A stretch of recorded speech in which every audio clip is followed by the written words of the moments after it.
आज रविवार. पोरींचे सकाळीच डोके धुतले होते.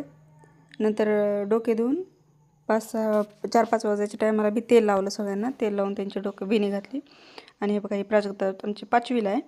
हिच्या डोक्यात बघा अर्ध्याच्या वर तर पांढरे केस झालेत. कोणाला जर याच्यावर काही उपाय माहीत असेल तर प्लीज कमेंटमध्ये सांगा. पोरींचे डोके विचारून घेतले मी. नंतर मी माझं डोकं विचारलं. आभाळ आल्यासारखं झालं होतं. हे बघा कसलं आभाळ काळभोर आले.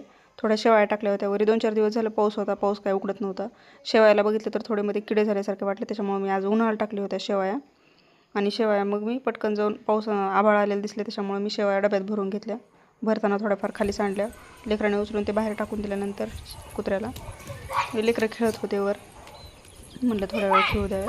पण पावसाचं वातावरण खूप झालं होतं त्याच्यामुळे मग लेकरांना पण मी खाली घेऊन आले. खाली घेऊन आल्याच्या नंतर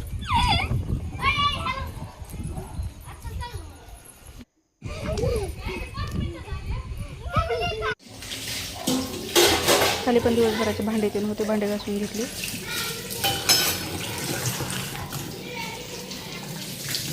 भांडे दिवसाचे 4-5 दिवस तरीच म्हणा लेकरांना सुट्टी असल्याच्यानंतर थोडे सारखं घासत राहते भांडे.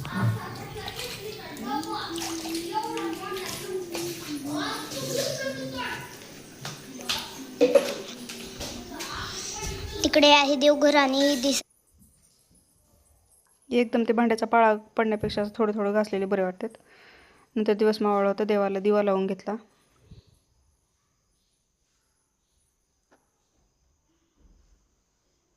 मी कुठलंही काम करायला की लेकरं मध्ये करते. त्यांना ते करायचंच असते. पोरींना तर करावंच वाटते काम.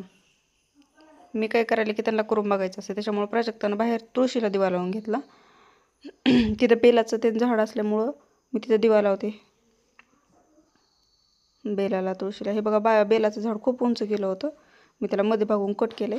आणि इथं गुलाबाची फुलं बघा आलेत. नंतर मला भात घालायचा होता पण प्राजक्ता म्हणली मम्मा मी घालते भात म्हणली. आणि मग प्राजक्तानं भात घातला. कसं वाटलं आमचं संध्याकाळचं रुटीन कमेंटमध्ये सांगा. बाय.